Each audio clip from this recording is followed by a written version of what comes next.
नागरिक मंच राजस्थान एनजीओ के प्रदेश अध्यक्ष राधेश्याम काला ने मंच के सदस्यों के साथ रतलाम कोटा सामान्य श्रेणी की मेमो ट्रेन के ड्राइवर मनीष अग्रवाल का फूल मालाओं से स्वागत कर मिठाई पेट कर हर्षोल्लासपूर्वक कोरोना की गाइडलाइन की पालना सुनिश्चित कर ट्रेन को रवाना किया।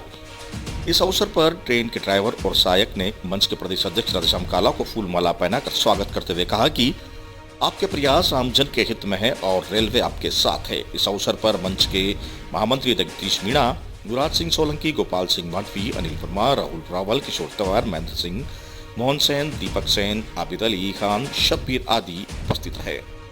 भवानी मंडी से सुरेश वर्मा की रिपोर्ट। आज आप लोग स्टेशन पे किस लिए आए थे? ऐसा है, कोरोना काल के अंदर जो स्थितियां विकट खड़ी हुई 2020 में जी, उसको लेकर कई गाड़ियों को बंद कर दिया गया परिचालन, और कई गाड़ियों को स्टॉप करने के बाद जो आम यात्रियों की जो सुविधा थी, गरीब, मध्यम वर्गीय और पीड़ित लोग जिनको कम किराया दर पे सामान्य श्रेणी के अंदर जगह मिल जाया करती थी, वो वंचित हो गए थे। और एक लंबे अंतराल के बाद रेलवे बोर्ड के चेयरमैन साहब बीके त्रिपाठी जी, महाप्रबंधक जी जबलपुर जो है सुधीर जी गुप्ता जी और कोटा रेल मंडल के पंकज जी शर्मा जी और सीनियर डीसीएम साहब अजय पाल जी ने एक ऐसी महती भूमिका निभाई हम एनजीओ के साथ कि उन्होंने कहा कि आपकी जो डिमांड्स है वो बिल्कुल उचित है, लेकिन हमारी कुछ परेशानी है और इसको सुलझाने के लिए आप और हम अगर शोल्डर टू शोल्डर लगा के चले तो आम गरीब मध्यम वर्गीय लोगों को निश्चित तौर पे कम दर पे, कम किराए पे राहत मिलेगी और उसका लाभ सब गरीबों को मिलेगा। कई वेंडर्स रेलवे प्लेटफॉर्म पे गरीब लोगों के आने जाने से बंद होने से उनका रोजगार छिन गया था। आज मैं इसलिए खुश हूँ कि उनको रोजगार मिलेगा। और हमारे नागरिक मंच के सभी साथी हमारे साथ, हमारे महामंत्री हैं, प्रवक्ता हैं और हमारे जो है कोर ग्रुप के सदस्य भी हैं, उन सबकी मंशा है कि हम जनता के लिए काम करें, हमारा डिवोल्यूशन सर्विस हो। हम जनता के लिए इसलिए करें क्योंकि जो आया वो जाना निश्चित है, तो कुछ कर गुजरो यारों, वरना जिंदगी दोबारा नहीं मिलेगी। तो आज जो ट्रेन का आपने स्वागत किया है ड्राइवर का, तो वो कौन सी ट्रेन का किया? ये train 19106 Ratlam Kota MEMU train है और इससे बहुत लाभ मिलेगा आमजन को। अब इसमें क्या रिजर्वेशन करवाने की आवश्यकता नहीं होगी? नहीं जरूरत है। अब बिना रिजर्वेशन अलाउ, सामान्य श्रेणी के टिकट अलाउ, और उसके लिए मैं रेलवे बोर्ड से लेके रेलवे के सभी अधिकारियों का आभार व्यक्त करता हूं और रेल मंत्री जी का भी आभार व्यक्त करूँगा कि वो बहुत जल्द सामान्य श्रेणी ये पिछले नंबरों को हटाकर और ये जीरो हटाकर अपने यथास्थान पे अगर गाड़ियों को ले आएंगे तो आम जन को लाभ मिल जाएगा। जी, बीपी न्यूज़ से चर्चा करें। धन्यवाद। Thank you sir.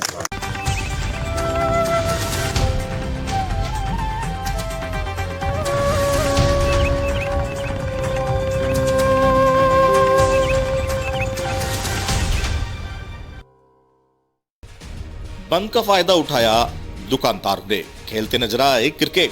भवानी मंडी में वीकेंड लॉकडाउन का पूरा असर देखने को नजर आया, जहां सब्जी, दूध एवं मेडिकल छोड़कर सभी गतिविधियों पर पूरी तरह से रोक नजर आई। वीकेंड कर्फ्यू के चलते जहां बाजारों में सन्नाटा परसा नजर आया, तो वहीं कुछ युवाओं ने इस कर्फ्यू में बंद पड़े बाजारों में क्रिकेट खेल समय व्यतीत किया। जहां बंदो कचौरी वाली सड़क पर क्रिकेट का आनंद लेते दुकानदारों के व्यापारी दिखाई दिए, जबकि शहर में स्वेच्छा से वीकेंड कर्फ्यू की लोगों ने पूरी तरह से पालना की। वहीं जगह जगह चौराहों पर पुलिस का जाप्ता तैनात नजर आया। वहीं लापरवाह लोगों के पुलिस ने चालान भी काटे गए। भवानी मंडी से सिद्धार्थ शर्मा की रिपोर्ट।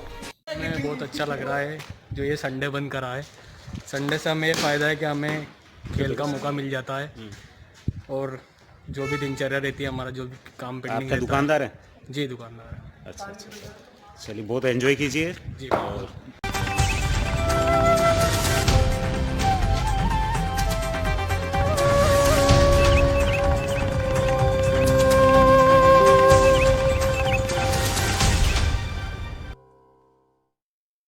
वीकेंड कर्फ्यू के दौरान छाया रहा कोहरा और सन्नाटा। आवर कस्बे में रविवार को राज्य सरकार के आदेशानुसार वीकेंड कर्फ्यू लगाया गया। इस दौरान फल, सब्जी, दूध, डेयरी खुली रही। इसके अलावा बाजारों में अन्य दुकानें बंद रही। वहीं घने कोहरे और ठंडी हवाओं के कारण जनजीवन प्रभावित रहा। दोपहर तक छाए कोहरे और ठंडी हवाओं से बचाव के लिए लोगों ने अलाव का सहारा लिया। कर्फ्यू के दौरान लोग घरों पर ही अलाव जलाकर बैठे रहे। इधर बाजारों बंद होने के कारण फल और सब्जियों की दुकानों पर भी ग्राहक नहीं दिखाई दिए। कस्बे में पुलिस गश्त के चलते भी लोग बाहर नहीं निकले। आवर से मनोज जैन की रिपोर्ट।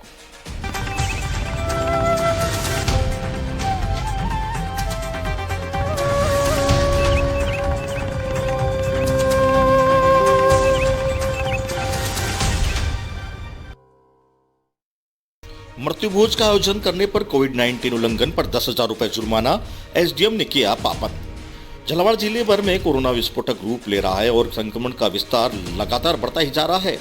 जिला प्रशासन की लाख समझाइश के बावजूद ग्रामीण क्षेत्रों में अभी भी लापरवाही देखने को मिल रही है। ऐसे में गंधार उपखंड अधिकारी रामावतार मीणा ने औचक निरीक्षण के दौरान मिली सूचना के आधार पर उन्हेल कस्बे में मृत्यु भोज का आयोजन कर रहे परिवार को मौके पर पहुंचाकर पाबंद किया। गाइडलाइन की अवहेलना करने तथा प्रतिबंधित मृत्यु भोज करने के मामले में 10,000 रुपए का जुर्माना भी लगाया।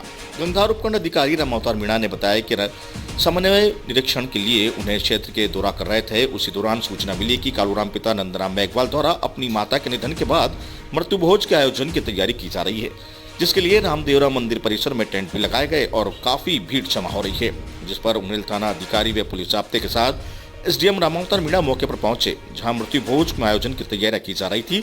जिस पर उपखंड अधिकारी ने आयोजक परिवार तथा समाजजनों को मृत्यु भोज के प्रतिबंध होने की जानकारी देते हुए समझाइश की और मृत्यु भोज कार्यक्रम को रद्द करवाते हुए परिजनों ने पाबंद किया। इसके साथ ही कोरोना गाइडलाइन की अवहेलना पर भीड़ जुटाने के मामले में दोषी पाए जाने पर मृत्यु भोज आयोजक परिवार के मुखिया मांगीलाल मेघवाल पर 10,000 रुपए का जुर्माना भी लगाया।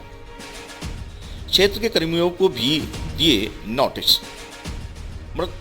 कोविड-19 के हालत के बावजूद उन्हेल कस्बे में मृत्यु भोज का आयोजन किए जाने की तैयारी के मामले में उपखंड अधिकारी द्वारा क्षेत्र के पंचायत प्रारंभिक शिक्षा अधिकारी, उन्हेल ग्राम विकास अधिकारी, उन्हेल हल्का पटवारी, उन्हेल तथा बीट कांस्टेबल को भी सूचना के संकलन में लापरवाही बरतने के कारण बताओ नोटिस जारी किए गए। उन्हेल से सुनील निगम की रिपोर्ट।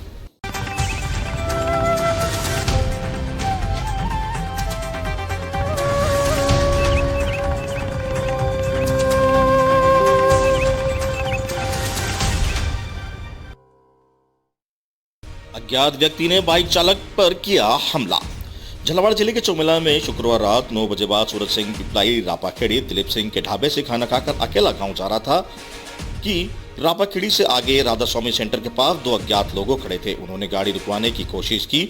जब सूरज सिंह ने गाड़ी को नहीं रोका तो कुंडला रोड पर ईदगाह के पास सूरज सिंह की गाड़ी के पास बराबरी में गाड़ी लेकर आए और उसके हाथ पे धारदार हथियार से हाथ पर वार किया, जिससे सूरज सिंह के हाथ पर गहरी चोट आई। जहां सूरज सिंह उपचार के लिए चौमेला हॉस्पिटल गया, वहां इलाज करवाया और घर चला गया। देर रात और अंधेरी रात होने के कारण सूरज सिंह उन्हें पहचान नहीं पाया। जहां हमलावरों के पास एचएफ डीलक्स गाड़ी थी और गाड़ी के नंबर प्लेट नहीं लगी हुई थी और दोनों ने मुंह पर मास्क लगा रखा था। फिलहाल गंगदार थाने में इस मामले की कार्रवाई के लिए मामला दर्ज कराया गया। चौमेला से धर्म सिंह की रिपोर्ट।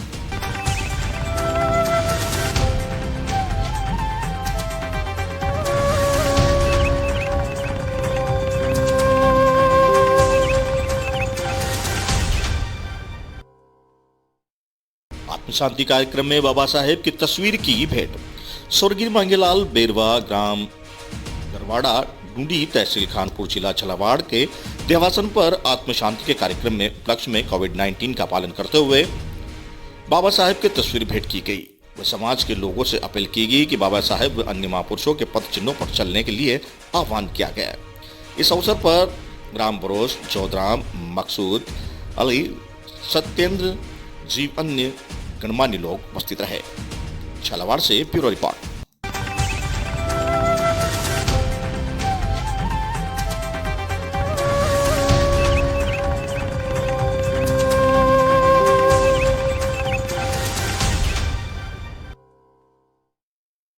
तीसरी लहर का पालन, वीकेंड कर्फ्यू, इमरजेंसी सर्विस को छोड़ सब बंद, सड़कों पर आवाजाही कम।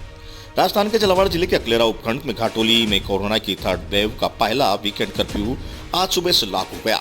कर्फ्यू में इमरजेंसी सेवाओं को छोड़कर सब कुछ बंद है। सड़कों पर वाहनों की आवाजाही कम रही। पुलिस की गाड़ियां कस्बे में अलग अलग इलाकों में घूम घूम कर कर्फ्यू का पालन कर रही है। वहीं मुख्य बाजारों जगहों पर पुलिस बल तैनात है। दरअसल प्रदेश में कोविड संक्रमण तेजी से फैल रहा है। झारखंड सरकार ने सख्ती दिखाते हुए शनिवार रात 11 बजे से सोमवार सुबह 5 बजे तक वीकेंड की गाइडलाइन प्रदेश में लागू की। सभी प्रकार की दुकानें बंद रही। सर्विसेज, शादी समारोह, इमरजेंसी सर्विसेज, ऑफिस, माल लाने ले जाने वाले सभी वाहनों के साथ बस स्टैंड आने जाने वाले यात्रियों को छूट है। वहीं वैक्सीनेशन लगवाने के लिए आने जाने वाले को छूट दी गई। मेडिकल एंड हेल्थ सर्विस से जुड़े ऑफिस कर्फ्यू के दौरान दायरे में नहीं आ रहे हैं। वीकेंड कर्फ्यू में इमरजेंसी और जरूरी कामों के अलावा घरों से बाहर निकलने तो महामारी एक्ट में पुलिस एक्ट में ले सकती है।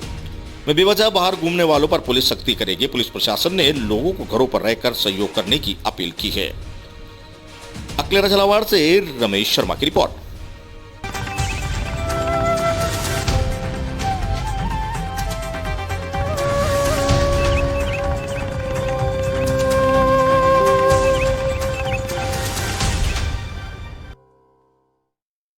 रतलाम कोटा मेमू ट्रेन का रामगंज मंडी में स्वागत किया। कोटा नागदा, कोटा एवं कोटा झालावाड़ कोटा मेमो ट्रेन के बाद कोटा रतलाम कोटा एक और मेमो ट्रेन शुरू होने से यात्रा सुविधा बढ़ेगी। कोटा एवं रतलाम के लिए अब दिन में भी साधन उपलब्ध हो गया है। इस ट्रेन के चलने से रामगंज मंडी में खुशी है।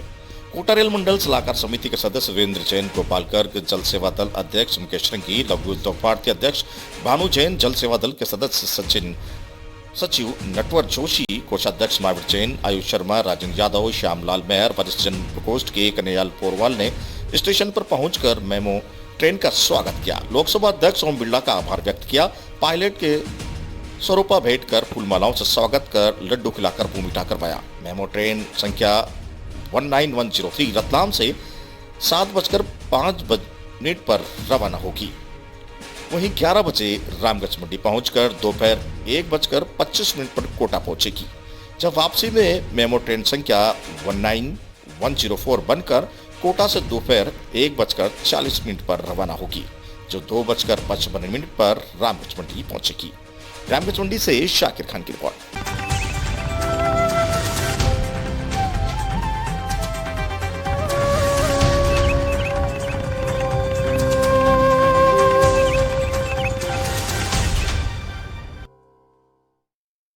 खैराबाद प्रधान कलावती बाई ने किया पदभार ग्रहण। कोटा जिले के खैराबाद में शनिवार को खैराबाद पंचायत समिति में नवनिर्वाचित प्रधान कलावती ओम फौजी का पदभार ग्रहण समारोह का आयोजन किया गया। कार्यक्रम में क्षेत्रीय विधायक मदन दिलावर, ग्राम पंचायत समिति विकास अधिकारी मुरलीधर मीणा, उप जिला प्रमुख कृष्ण गोपाल अहिर, निर्वाचन जिला परिषद सदस्य अतिथियों के रूप में रहे। समारोह में निर्वाचित पंचायत समिति सदस्यों ने अतिथियों का माला पहनाकर स्वागत किया। वही विधायक ने संबोधन के बाद प्रधान कलावती ओम फौजी का स्वागत कर प्रधान का पदभार ग्रहण करवाया। खैराबाद से शाकिर खान की रिपोर्ट।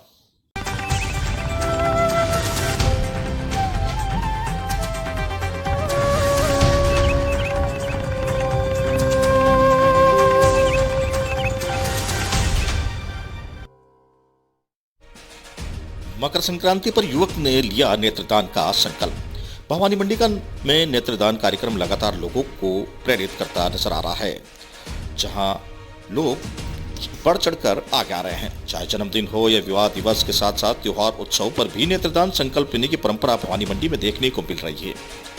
इसी के तहत दान और परोपकार के पर्व मकर संक्रांति के अवसर पर गुराड़ा चौका निवासी कुलदीप व्यास ने मरणोपरांत अपने नेत्रदान का संकल्प पत्र भरा।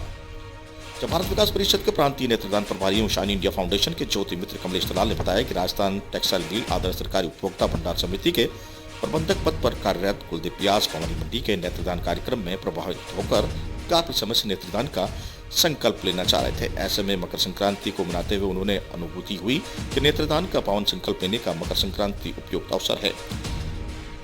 सदियों में मकर संक्रांति पर दान और परोपकार की परंपरा रही है एवं नेत्रदान सबसे बड़ा दान है। ये सोचकर उन्होंने मकर संक्रांति पर नेत्रदान का संकल्प लिया, जिससे हमारी मृत्यु के पश्चात भी किसी असहाय को नया जीवन दिया जा सके। मंडी से राहुल रावल की रिपोर्ट।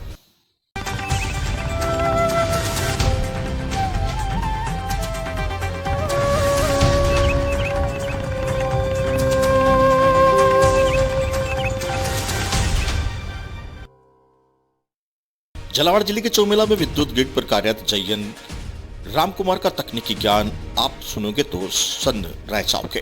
तकनीकी ज्ञान के लबालब यह अधिकारी 11 केवी की लाइन टूटने के कारण पतंग की डोर को मान रहा है। दरअसल आइस फैक्ट्री मैदान चौमेला में 11 केवी की विद्युत तार टूट गया, जिससे वहां रहने वाले मोहल्ले वासियों ने हंगामा खड़ा कर दिया। मोहल्ले वासियों का आरोप है कि पूर्व में भी कई बार विद्युत तार टूट चुका है और कई लोग झुलस भी गए हैं। उन्होंने विद्युत पोल की शिफ्टिंग के लिए कई बार आवेदन भी किए, लेकिन उनकी सुनवाई अभी तक नहीं हुई।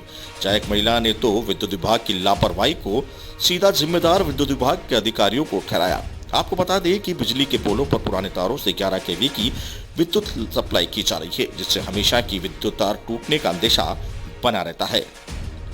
चौमेला से सुनील निगम की रिपोर्ट। काम है, गरीब लोगों को कौन सुनेगा? कोई तो सुनवाई होगी कि नहीं होगी? सुनवाई करनी चाहिए कि नहीं करनी चाहिए? लाइन जुड़ेगी नहीं, ये लाइन जुड़ेगी नहीं। आज मैं यहाँ की लाइन नहीं जुड़ने दूंगी। बस भले या पुलिस विभाग आओ, प्रशासन आओ, कोई भी आओ, भले ये लाइन नहीं जुड़ेगी। ये जो भी लाइन जुड़ेगा वो उसका जवाबदार होगा। मेरे घर में कुछ भी सत्यानाश हो जाए तो फिर उसका जवाबदार वो होगा। लाइन जोड़ो, लेकिन क्या मामला? मेरे परिवार के आज सारे लोग साफ हो जाते। आज ये छत का लाइन टूट गई, आज पतंग की वजह से, एक पतंग की वजह से लाइन टूट गई, तो सोचो कि हमारे परिवार का क्या होता है आज छत पे सब बच्चे सब बैठे थे मेरे, सब मेरे पूरा परिवार साफ हो जाता है मेरा। आज कुछ भी नहीं बचता आज मेरे। 10 साल पहले भी दिया मैंने एप्लीकेशन सब, पर कोई कार्यवाही नहीं की गई। उसके बाद भी फिर वापस करंट लगा, उसके बाद भी कोई कार्यवाही नहीं की। 3 बार करंट लग चुके मेरे छत के ऊपर, पर कोई नहीं सुने नहीं रहा। ये देख लो, ये निशान अभी तो मैं झूठ नहीं बोलती हूँ कभी भी। ये जो घटना हुई है, किसकी गलती की वजह से हुई है? गलती की वजह से बच्चे पतंग उड़ा रहे थे ना, पतंग उड़ाते हुए पतंग फंस गई तार पे। चाइनीज मांझा था? हाँ, चाइनीज मांझा था उनके पास? अब ये तो मैंने देखी नहीं यार, मैंने मिले नहीं मुझे। मैं जब मौके पे आया तो तार नीचे पड़ा हुआ था। क्योंकि दूसरी जो डोर होती है वो इतनी हैवी तो नहीं होती है कि पतंग की यहाँ के लोगों के बताए अनुसार ही पतंग उड़ाते समय यहाँ पतंग तारे फंस गए, उससे पतंग तार टूट गया। उससे तार टूट गया। हाँ, 11 केवी का। भाई ये बता रहे हैं लोग बाग तो यहाँ की। और आपने यकीन कर लिया? अब वो मुझे मिले नहीं, पतंग उड़ाने वाले कहाँ है इधर। आप लोग मैं जब आया तो मौके पे तार नीचे पड़ी हुई थी। आपकी पोस्ट पे हो? मैं JN हूँ सर। JN हो? आपको नहीं पता कि पतंग की उस डोर से तार नहीं टूटता? नहीं टूटते ना, पर यहाँ लोग बता तो रहे हैं। आपने कैसे मान लिया? कौन सी मांझी है वो देख रहे हैं ना सर, वो तो दूसरी कोई सी भी मांझी हो, लेकिन वो मेरे को तो नहीं लगता कि इतनी छोटी सी गलती से वो तार टूट जाएगा। तो वही देखते रहे, मौके पे पता करेंगे। आप ये नहीं मानते हो कि ये तार पुराना है? तार पुराना ना सर। फिर इसको क्यों नहीं बदलाया गया अभी तक? वैसे कोई कंप्लेन थोड़ी है, तार तो ऊंची है ना सर। कंप्लेन आएगी नहीं, 5 महीने हो गए मेरे पास, यहाँ से कोई कंप्लेन थोड़ी है। यहाँ इस जगह की कोई कंप्लेन नहीं है मेरे पास। ये लोग जो बता रहे हैं कि पहले भी आपको आवेदन दे चुके हैं, मुझे नहीं दिया सर, ये गलत बात है। ठीक है।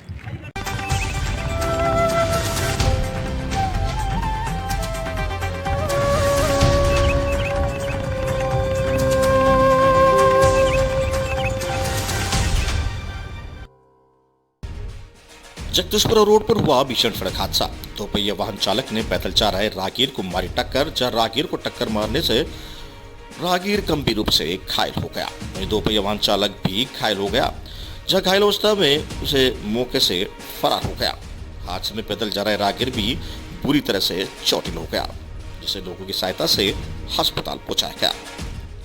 केलवाड़ा बारा से राजकुमार ओझा की रिपोर्ट।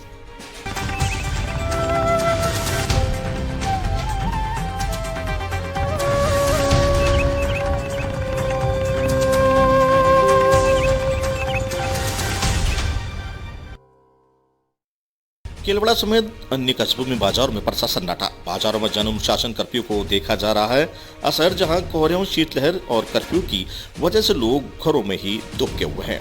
वहीं जरूरी सेवाओं की बाजार में खुली हुई है कुछ दुकानें, जहां बस स्टैंड पर त्योहार के चलते देखा जा रही है चल पहल। केलवाड़ा बारा से राजकुमार ओझा की रिपोर्ट।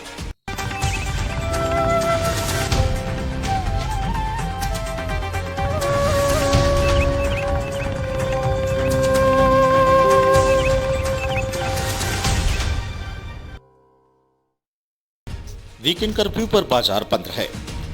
दही कस्बे में रविवार को बढ़ते कोविड संक्रमण को रोकने के लिए गाइडलाइन वीकेंड कर्फ्यू पर बाजार बंद रहे। मेडिकल स्टोर, फल, सब्जी व दूध की डेयरी की दुकानें खुली रही, अन्य दुकानें बंद रही। रात 11 बजे बाद से ही शुरू वीकेंड कर्फ्यू की पालना के लिए पुलिस ने शनिवार को अनाउंस करा लोगों को बंद की सूचना प्रसारित की। इसके बाद कर्फ्यू की पालना के लिए पुलिस रात से ही मुख्य चौराहों पर गश्त करती रही। वहीं रविवार सुबह दई पुलिस बाजारों में गश्त कर लोगों को मास्क पहनने व बेवजह बाजार में नहीं घुसने से लोगों को अपील की। मेन मार्केट, सदर बाजार, मिस्त्री मार्केट, नेनवा रोड पर बाजार बंद रहे।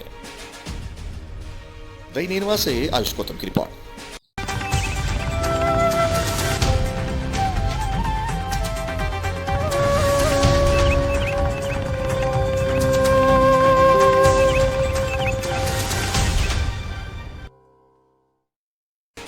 वीकेंड कर्फ्यू और सर्द सुबह। कोटा शहर के चप्पे चप्पे पर पुलिस प्रशासन मुस्तैदी से कर रहा है चेकिंग। जहां लोगों को कोरोना महामारी के बचाव और सरकार की गाइडलाइन की पालना के लिए पुलिस प्रशासन ने वहीं जवान सर्द हवा में भी दे रहे ड्यूटी।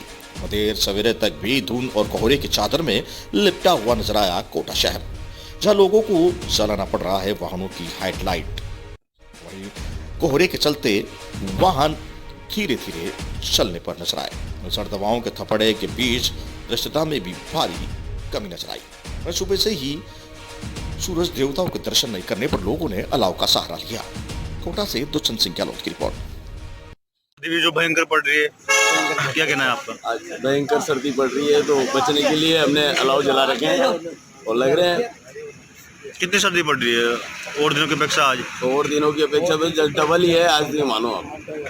3-4 दिन मौसम खराब रहेगा तो किस तरह से बचने का जतन करेंगे? भाई बचने का तो ये अलाव ही है भाई, चाय कॉफी और बाकी बस यही है, इन्हीं की चस्की ले रहे हैं। आपका नाम बताइए। हरि प्रकाश गुप्ता।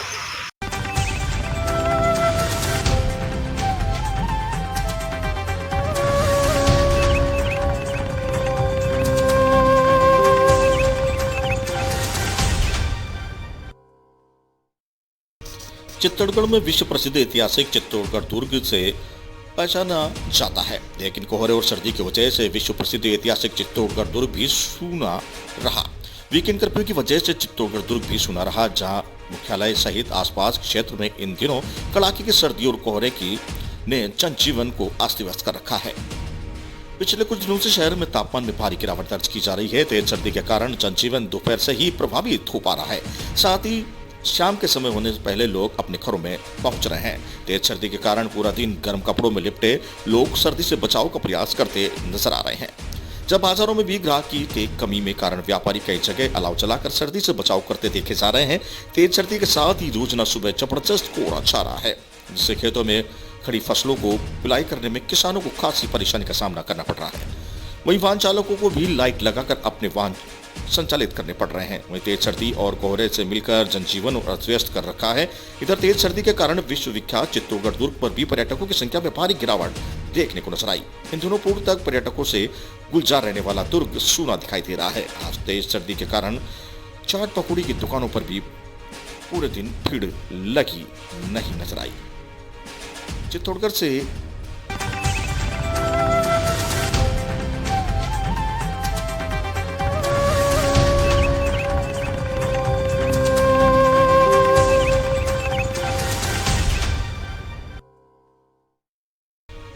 वन विभाग धौलपुर की लापरवाही से तोड़ा घायल नीलगाय ने दम। 3 दिन से घायल पड़ी थी नीलगाय, सूचना के बाद भी नहीं ली जिम्मेदार अधिकारियों ने सुध। पैसे मंगाने का ऑडियो हुआ वायरल। धौलपुर बसई नवाब कस्बा में मानोली पावर सड़क मार्ग के सहारे करीब 3 दिन से घायल पड़ी वन विभाग एवं नीलगाय ने आखिरकार शनिवार के दिन वन विभाग ने अनदेखी के चलते दम तोड़ दिया। यहाँ घायल वन जीव को ग्रामीणों ने द्वारा बचाने का काफी प्रयास किया, लेकिन धौलपुर जिले भ्रष्टाचार चरम रोग पर ऊपर हो चुका है। मोदी जी कहते हैं कि गाय बचाओ बेटी पढ़ाओ, लेकिन धौलपुर जिले के रेंजर भ्रष्टाचार मरवा दिया नील गाय को, जिन्होंने जिम्मेदार अधिकारी की लापरवाही के कारण इसे बचाया नहीं जा सका। कई बार फोन करने के बावजूद भी वन विभाग के अधिकारियों ने घायल पड़ी नीलगाय की सुध नहीं ली, जिसके आखिरकार शनिवार को उसकी मौत हो गई। ग्रामीण युवक दिलावर सहित लोगों ने वन विभाग के कर्मचारियों से लेकर जिला कलेक्टर तक फोन कर मामले में अवगत कराया, लेकिन घायल नीलगाय की किसी ने भी सुध नहीं ली। आखिरकार कई दिन से घायल पड़े वनजीव नीलगाय को एक सरसों के खेत में पड़ते तड़पते हुए दम तोड़ दिया। इस पूरे मामले को लेकर चिंताजनक बात यह रही कि सामने आई कि जब ग्रामीणों की ओर से वन विभाग के कर्मचारियों को घायल पड़े नीलगाय की सूचना दी तो उन्होंने उनको ले जाने के लिए 500 रुपए की मांग कर डाली। ग्रामीणों ने वन विभाग के कर्मचारियों ने कहने पर उनको रुपए की डिमांड पूरी करने की भी सहमति जता दी। उसके बावजूद भी कोई भी कर्मचारी मौके पर नहीं पहुंचा। ग्रामीणों और वन विभाग के कर्मचारी से बातचीत का ऑडियो सोशल मीडिया पर भी वायरल हो रहा है, जो कि लोगों में चर्चा का विषय बना हुआ है। पूरे मामले को लेकर स्थिति फिलहाल साफ है कि वन विभाग के कर्मचारियों की ओर से वन्य जीव को बचाने की बजाय उन्हें मारने की ठान रखी है। धौलपुर से ओम प्रकाश वर्मा की रिपोर्ट। मेरा नाम दिवाकर है, मैं वसी नवाब से हूँ। यहाँ मालोनी रोड पर एक नीलगाय इनाम की पोखर के पास में पड़ी हुई है, जैसे किसी ने गोली के छर्रे दिए हैं या पता नहीं क्या है। वो पोखर में गिर पड़ी थी। पोखर से हम सब ग्रामीणों ने वो उसको बाहर निकाल के हमने एक सरसों के खेत में वो पड़ी रही है कल परसों से। और जब हमने वो पड़ी रहने के बाद में उसकी देखभाल करने के बाद में रात को उसको कुत्तों ने नोच दिया है। उसके ज़्यादा घाव हो गए। वन विभाग के लिए हम 2-3 दिन से रोज़ डेली फ़ोन कर रहे हैं, लेकिन कोई भी सुनवाई नहीं हो रही है और ये बेचारी मर जाएगी, मेरा यही कहना है।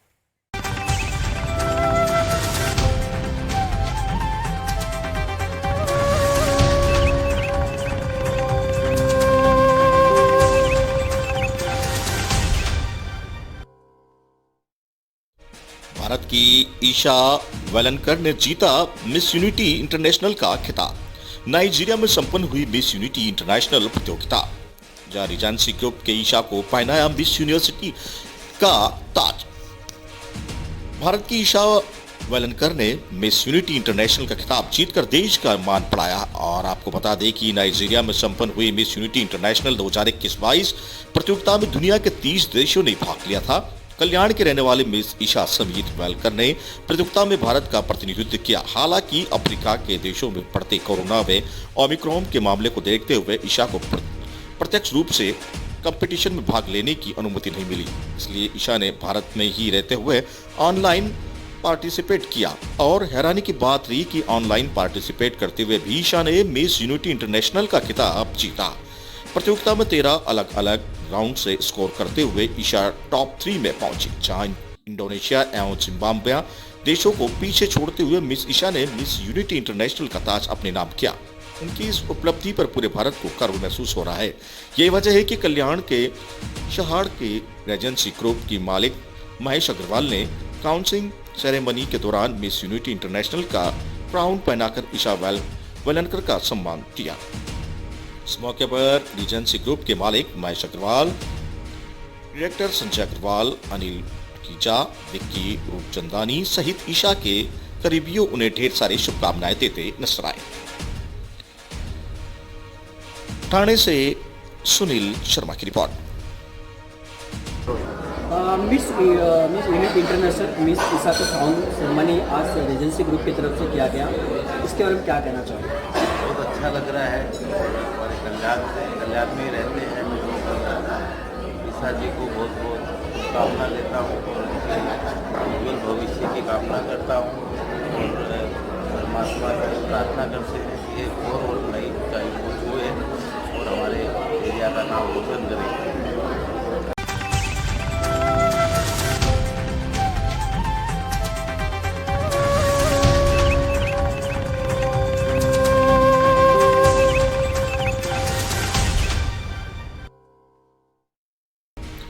वीकेंड कर्फ्यू, घरों में लॉक, बाजार और सड़कों पर सन्नाटा।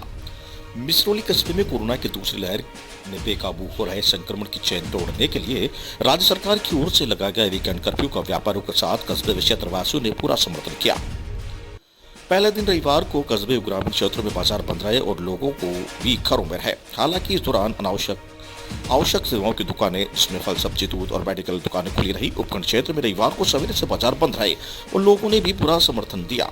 वहीं घरों में रह रहे इधर उधर लोगों ने बगैर काम के घरों से बाहर घूमने नजर आए। उनको पुलिस ने समझाइश की और कोविड-19 गाइडलाइन की पालना नहीं करने वालों को चालान भी बनाए।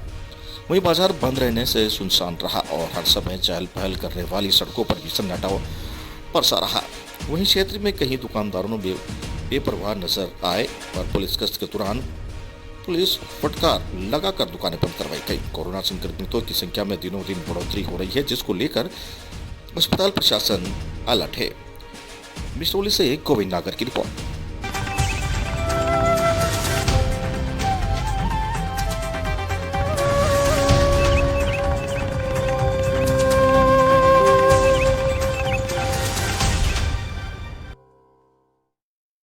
पत्रकार संगठन IFWJ के कोटा महानगर अध्यक्ष जितिन सिंह गहलोत ने मुख्यमंत्री के नाम पत्र लिख मांग की, जहां उन्होंने Indian federation of working journalist, जो कि अपने 3800 से भी अधिक वास्तविक पत्रकार सदस्यों के साथ राजस्थान प्रदेश का अग्रणी एवं विस्तृत इकाइयों वाला एकमात्र पत्रकार संगठन है, जहां IFWJ के साथ सौतेला व्यवहार किया जा रहा है।